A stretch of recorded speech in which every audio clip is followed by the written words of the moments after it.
ఇవాళ దేవుడు అంటే మీకు ఓట్లు కావచ్చు, రాముడు అంటే మీకు సీట్లు కావచ్చు, హనుమాన్ జయంతి అంటే మీకు అధికారం చెలాయించడం కావచ్చు. కానీ మేము అట్లా కాదు.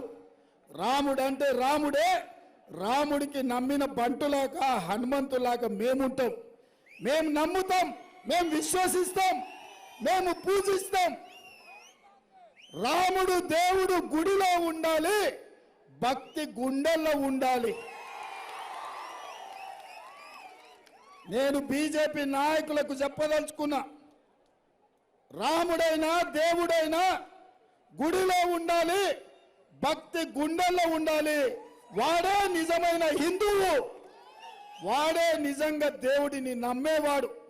మీలాక ఓట్ల కోసం దేవుడిని అడ్డం పెట్టుకునేటోడు నిజమైన హిందువు కాదు.